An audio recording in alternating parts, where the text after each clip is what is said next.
guys, Miss Erin here. So we are on the last chapter of Harry Potter and the Sorcerer's Stone. So Harry just went into the last chamber and somebody unexpected is there. Chapter 17, The Man with Two Faces. It was Quirrell. You? Gasped Harry. Quirrell smiled. His face wasn't twitching at all. Me, he said calmly. I wondered whether I'd be meeting you here, Potter. But I thought, Snape. Severus. Quirrell laughed. It wasn't his usual quivering treble either, but a cold and sharp. Yes, Severus does seem the type, doesn't he? So useful to have him swooping around like an overgrown bat. Next to him, who would suspect? Poor stuttering Professor Quirrell. Harry couldn't take it in. This couldn't be true. It couldn't. But Snape tried to kill me. No, I tried to kill you. Your friend, Miss Granger, accidentally knocked me over when she rushed past the fire to set fire to Snape at that Quidditch match. She broke my eye contact with you. Another few seconds and I would have gotten you off that broom. I'd managed it before then if Snape hadn't been muttering a counter curse trying to save you. Snape was trying to save me? Of course, said Quirrell coolly. Why do you think he wanted to referee your next match? He was trying to make sure I didn't do it again. Funny, really. He needn't have bothered. I couldn't do anything with Dumbledore watching. All the other teachers thought Snape was trying to stop Gryffindor winning, but he did make himself unpopular. What a waste of time. When after all that, I'm going to kill you tonight. Quirrell snapped his fingers. Robes sprang out of thin air and wrapped themselves tightly around Harry. You're too nosy to live, Potter, scurrying around the school at Halloween like that. For all I knew, you'd be seeing me coming to look at what I was guarding the stone. You let the troll in? Certainly. I have a special gift with trolls. You must have seen what I did to the one in the chamber back there. Unfortunately, while everybody else was running around looking for it, Snape, who already suspected me, went straight to the third floor to head me off. And not only did my trail fail to beat you to death, that three-headed dog didn't even manage to bite Snape's leg off properly. Now wait quietly, Potter. I need to examine this nice mirror. It was only then that Harry realized what he was standing behind Quirrell was the mirror of Erised. This mirror is the key to finding the stone, Quirrell murmured. Trust Dumbledore to come up with something like this, but he's in London. I'll be far away by the time he gets back. All Harry could do was keep Quirrell talking and stop him from concentrating on the mirror. I saw you and Snape in the forest, he blurted out. Yes, said Quirrell, idly walking at the mirror to look back.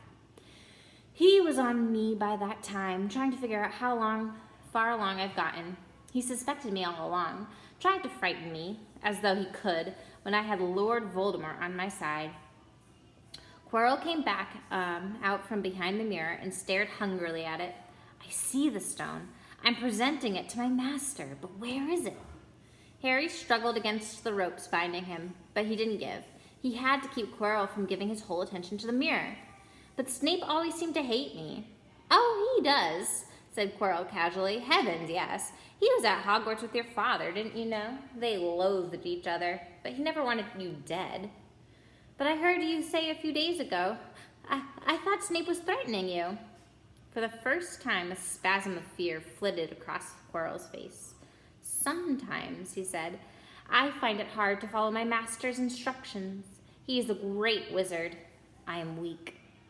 You mean he was there in the classroom with you? Harry gasped. He is with me wherever I go, said Quirrell quietly. I met him when I traveled around the world. A foolish young man I was then, full of ridiculous ideas about good and evil. Lord Voldemort showed me how wrong I was. There is no good and evil. There's only power, and those too weak to seek it. Since then, I have served him faithfully, although I have let him down many times. He has had to be very hard on me. Quirrell shivered. He does not forgive my mistakes easily. When I failed to steal the stone from Gringotts, he was most displeased. He punished me, decided he would have to keep a closer watch on me. Quirrell's voice trailed away. Harry was remembering his trip to Diagon Alley. How could he have been so stupid? He'd seen Quirrell that very day, shaken hands with him at the Leaky Cauldron. Quirrell cursed under his breath. I don't understand. Is the stone inside the mirror? Should I break it? Harry's mind was racing. What I want more than anything else in the world at the moment, he thought, is to find the stone before Quirrell does. So if I look in the mirror, I should see myself finding it, which means I'll see where it's hidden. But how could I look without Quirrell realizing what I'm up to? He tried to the edge to the left to get in front of the glass without Quirrell noticing, but the ropes around his ankles were too tight. He tripped and fell over. Quirrell ignored him. He was still talking to himself. What does the mirror do? And how does it work? Help me, master. And to Harry's horror, a voice answered, and the voice seemed to come from Quirrell himself. Use the boy. Use the boy. Quirrell rounded on Harry. Yes, Potter, come here. He clapped his hands once more, and the ropes binding Harry fell off. Harry got slowly to his feet. Come here, Quirrell repeated. Look in the mirror and tell me what you see. Harry walked towards him. I must lie, he thought desperately. I must look and lie about what I see, that's all. Quirrell moved close behind him. Harry breathed in the funny smell that seemed to come from Quirrell's turban.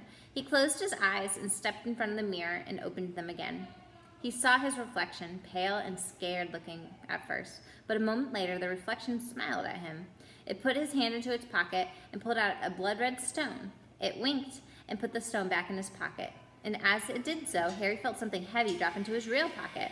Somehow, incredibly, he had gotten the stone. All right, we will stop there and then continue for part 2.